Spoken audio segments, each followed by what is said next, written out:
Hey, welcome to Graphic Policy Television, GPTV. I'm Brett. In my hands is Animorphs, Volume 3, The Encounter. So this is by K.A. Applegate and Michael Grant, adapted by Chris Grine. So these are graphic novel adaptations of the popular book series, and I've said in my other reviews of these, I never read Animorphs. I never read the books. I was a little bit old when they came out, older, not the age range when they came out.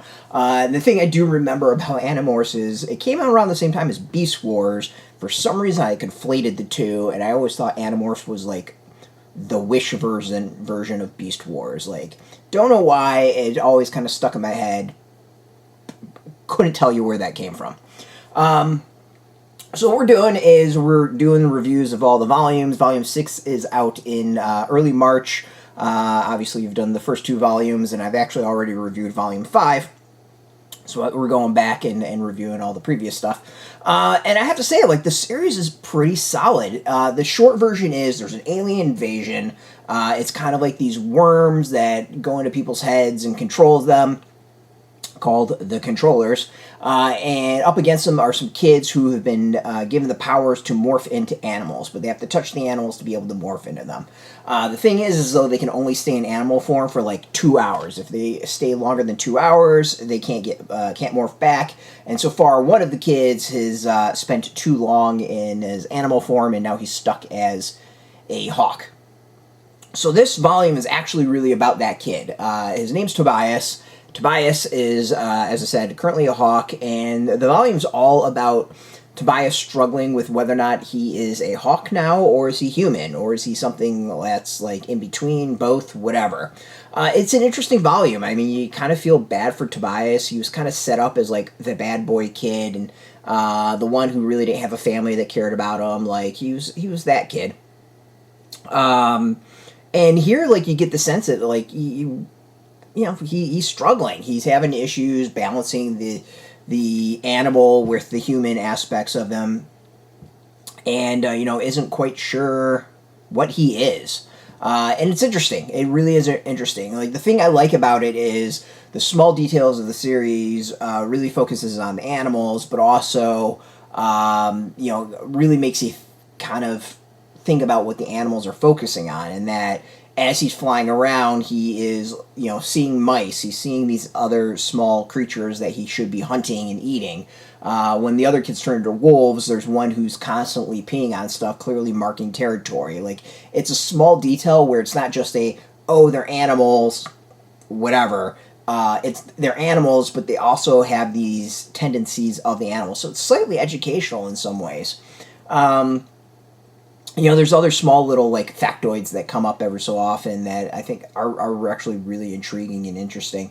So yeah, I mean, this volume is good. I mean, the kids kind of come up with a plan to try to, reveal the fact that there's an invasion going on, and really it's more about Tobias and the fact that he's a hawk.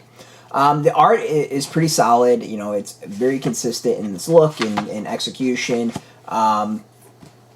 And it's interesting, the thing of, like, the morphing of it all. I do remember the pictures of the kids morphing on the books. Like, it was very, very unique. Let's go with that. And slightly horrific. And the volumes as well in the graphic novels kind of capture that in some ways. Like, it's slightly horrible to watch as these kids morph back into humans. So she's morphing from an elephant back into human body, and it's a little freaky. So yeah, I mean, overall, like, I've really been enjoying this series. I think it's good. I can totally see why individuals enjoy it and really, really like it. So, overall, like, if you've never read it, I think the graphic novels are a solid way to get into it. If you've got younger kids who might be interested in this, but don't want to read the prose, the graphic novel seems to be a solid way to get into the series. It's good. It's entertaining. It's fun.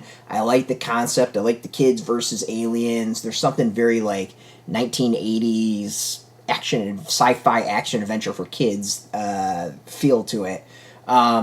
So yeah, you can get this been out for a bit at shops. We got a link beneath our video. Put in your zip code to tell the comic shop is near you. No shop, no problem. We have some links where you can purchase your own. There'll be affiliate links, so you get a small percentage, and by doing that, you help support our site. So thanks for that. And speaking of support, I want to thank Graphix for hooking us up with the review copy, and of course, thank you all for watching.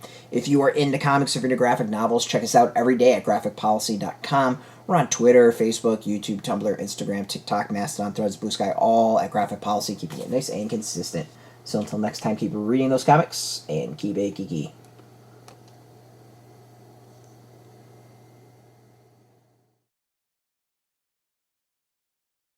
Hey, thanks for watching the previous video from Graphic Policy Television. Just by watching, you help support our site. Thank you so much. Now, if you're watching these videos, you probably care about geeky things like movies, television, comic books, toys, games, video games, you name it. You can go and subscribe right now to our YouTube channel to stay in touch and catch all the new videos, or check out our website at graphicpolicy.com. There's a nice link on this end of the video. But as always, thank you for watching. Keep on rocking and keep it geeky.